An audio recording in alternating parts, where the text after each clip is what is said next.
Jim, it's finished 3-all.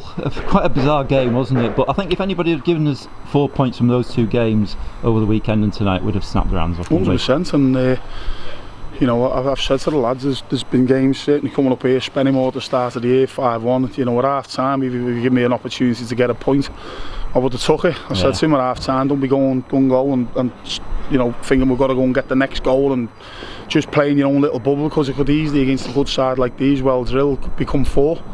But the next goal was massive at the start of the second half, but we got that. And you know, for our hard work, let's remember as well, you know, it's 4 lads have worked this morning. The coach has left at 2 o'clock. We've got here at 6:15.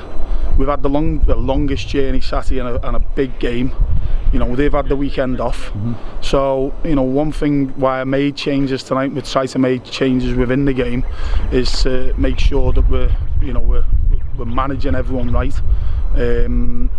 It's easy to say, well, we've won the game, let's keep the same side, but we've tried to freshen it up for that reason. I was a bit scarred by Chester because I thought we looked absolutely shattered on the night. So we've done them for the right reasons. And you know, when you are 3-1 down away from home and things are going against you, and obviously they've missed the penalty, which is a key moment, the lads have showed an unbelievable desire and determination and grit about them to keep going and keep going. Tonight, it was proper character, away from home, long journey, as I say.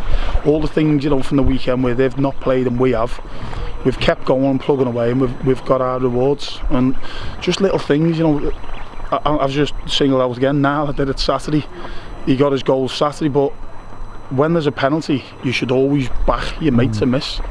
That's as mad as it sounds. You should always back your mate to miss. I hate people stood on the edge of the 18-yard box, for and against, and they're not willing to follow in. So one end of your keeper is going to be facing the penalty. You've got to make sure that your backy keeps to save it and follow it in, and it's vice versa at the other end. And you know, when that ball's saved there on the penalty in a key moment in the week in this game, you know, now to drop on it and get us an equaliser, superb. So again, there's loads to be positive about. There's plenty of negatives as well, if I'm being perfectly honest, because the goals. It was action-packed though, wasn't it? I know. I just think we were a little bit of a. It was, you know, it was poor. Some of our defensive play was poor. We weren't up to the standard.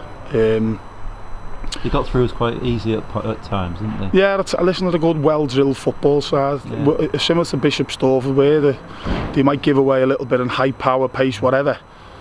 They're very, very well drilled. They're a good footballing side, and they really, you know, create overloads. They get into good spaces, good areas. They're creative. You know, they really give a good account of themselves with the ball. But having said that, sometimes it can be your downfall, because you can give it away a little bit in set plays or direct play or whatever. And I've looked over a lot of the goals that they've conceded, and sometimes they might be a little bit open to the counter-attack, which, you know, again, we showed evidence where we're quite good on the counter-attack. But listen, it was an unbelievable game. They'll be absolutely gutted. They've dropped 3 points. We've gained a point.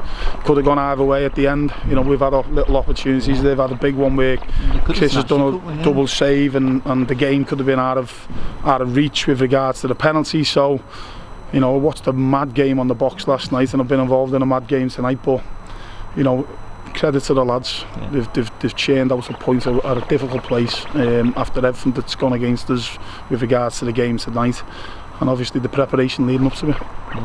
You brought Richie in today. Tell us a bit about Richie. Richie, I've had Richie at Morecambe. He was superb for me. He got a few goals. I made a sign of him and Aaron Collins at the time, and both of them chipped in with loads of goals. And it's always good when you can get a player that you know the character. And I know Richie's a good lad, he's a good professional. You know, he's a handful. I thought he played well. He occupied their back line. He's not just a big lump.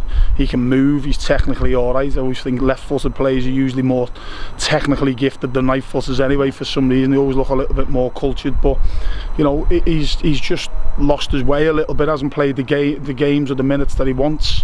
The opportunity for us to bring him in. I think we're a little bit light at the top end of the pitch, and as I say, I've worked with him before, so I know what he's all about. I've kept in touch with him. As I say, he's a good kid. You know, he works hard for the team, and I think he gave a good account of himself tonight. Yeah, good. Well, 2 hard games, 4 points, no complaints.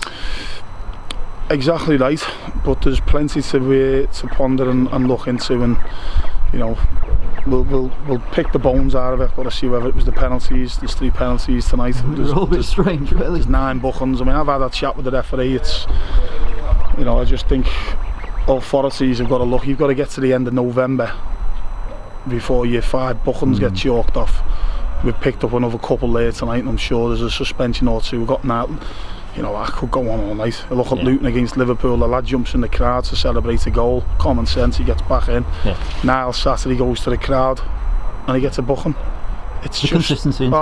It's mad. So to be fair, he's approachable, the referee, but we'll have our arguments and our disagreements, but it's one for me and him to pick the bones out of, and he's the fella who sent me off at home, so I believe so. Yeah, I didn't realise that. Listen, it's our job being a referee, and no one going on about it. But it wasn't one of them types of games where 9 bookings, 3 penalties. It made it mad. But I just think it's not every tackle becomes a booking, and that's the way. You know, not just tonight. It's that little bit of common sense seems to have gone out the game a little bit for me, and they've certainly got to bring the end of November down a little bit, because you can get booked for anything this day and age. If you get 5 bookings, you serve a 1-game suspension. So I'm trying to tighten all the discipline up here. You know, and I understand at times people are going to overstep the mark. I did it myself and got fined for it, but it's you know, I didn't realise that was a red card offence. But certainly, you know, it's well, that's for another day, and let's concentrate on the positives. We've got a point. It's been a big 4 points from 2 away games, so we'll take that, and we'll move on into the weekend's game. Brilliant. Thanks, Jim.